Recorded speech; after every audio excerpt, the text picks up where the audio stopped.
guys. Welcome to You the Boss podcast, episode 77. I'm your host, Pam. And today we're going to be talking about staying motivated even when life gets hard.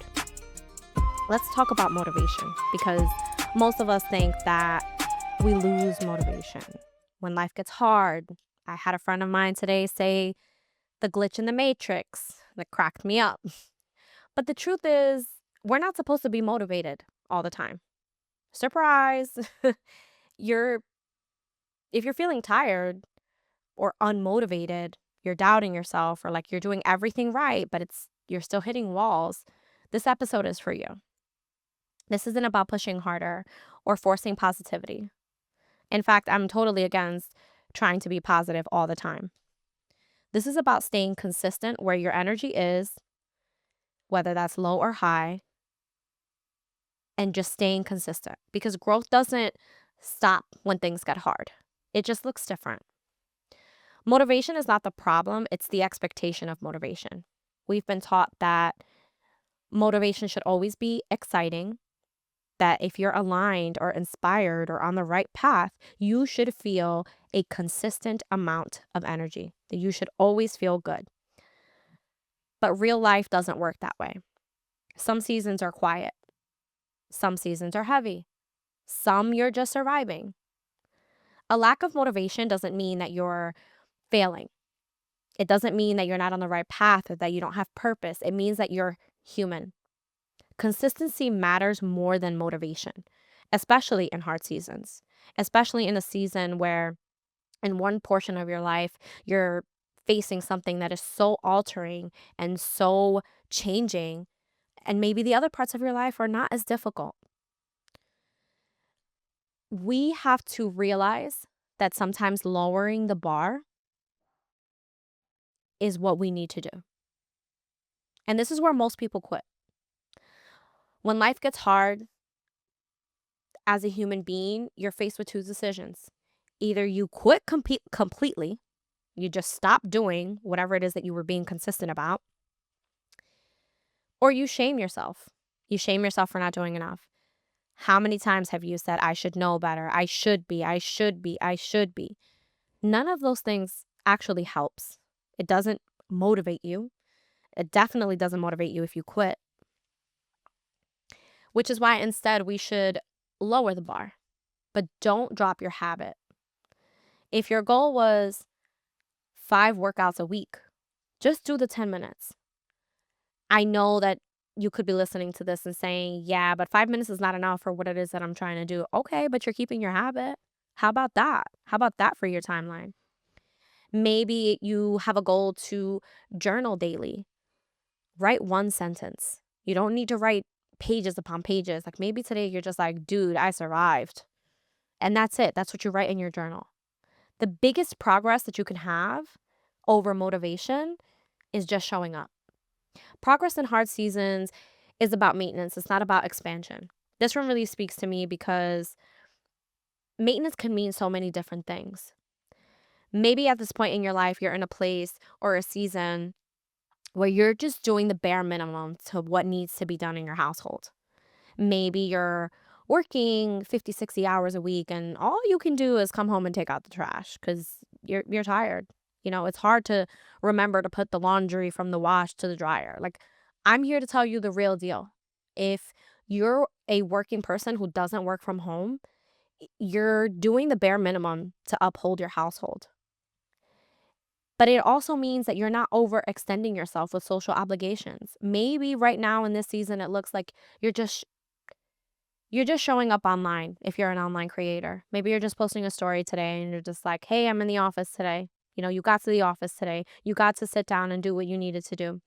Maybe you're literally just going to work and coming home. There's seasons for all of these things. This episode is not about doing more. It's not about how to stay motivated. It's keeping your identity intact.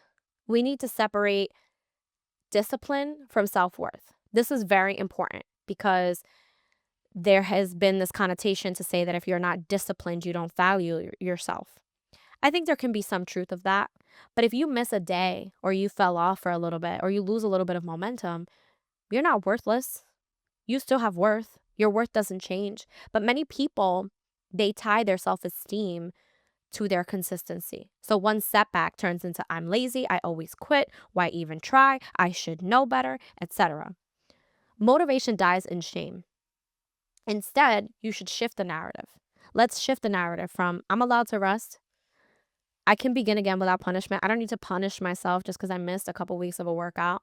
Consistency isn't about perfection. It's about returning over and over and over and over. Why don't we borrow motivation from our future selves? On the low energy days, don't ask, what do I feel like doing? Instead, ask yourself, what is future me going to thank me for? Your future self doesn't need you to be perfect because you're not perfect then and you're definitely not perfect now. They need you to stay in the game. For you to show up as your future self, you need to stay in the game now. Sometimes motivation comes after the action, not before it. One small step creates the momentum. Momentum rebuilds belief. Before I list out a few of the tools that I've put together for you to stay motivated during a hard season, I want to let you know that in this hard season for you, whatever that hard season is, whatever is hard to you is hard, period. I want you to remember your worth. I want you to remember how capable you are, how you've made it through your hardest days. Having momentum on the hard days is not about this exponential epiphany. It's about the consistency and it's about showing up for yourself even in those hard times, even in that season of grief, even when it's ripping you to shreds inside. Number one, the non-negotiable minimum.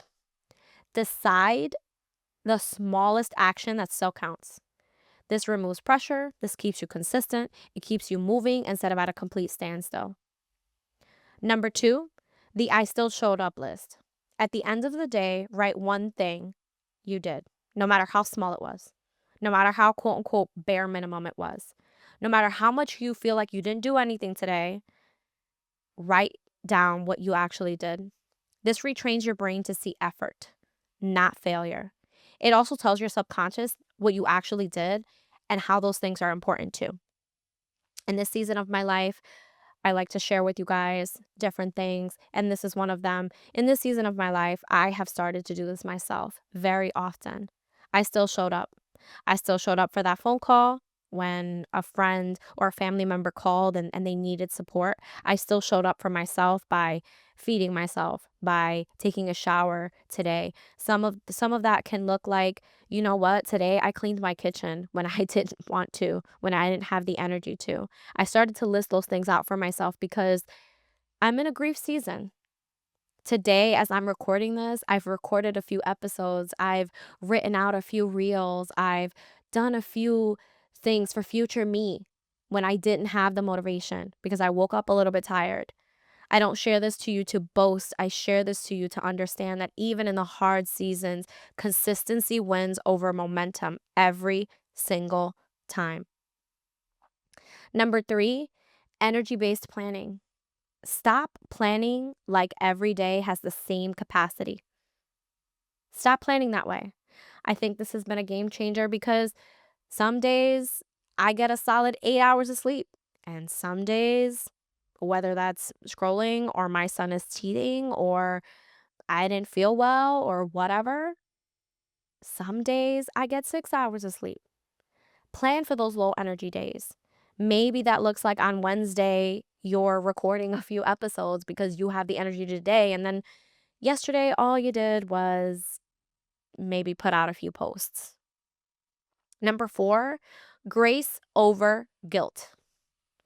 Instead of saying I fell off, say I took a pause, but now I'm continuing. I took a break. I listened to my body. I honored that I needed to change a few things to continue with this habit, whatever that looks like to you. It is not sustainable to be constantly pressured and keeping up with these different things in our lives. They do need a constant reset. Number five, shrink the timeline. When life feels heavy, stop thinking long term. Focus on today. Maybe today is too much. Maybe you just focus on the first half of the day. Maybe that's too much. Maybe you're just focusing on the next hour.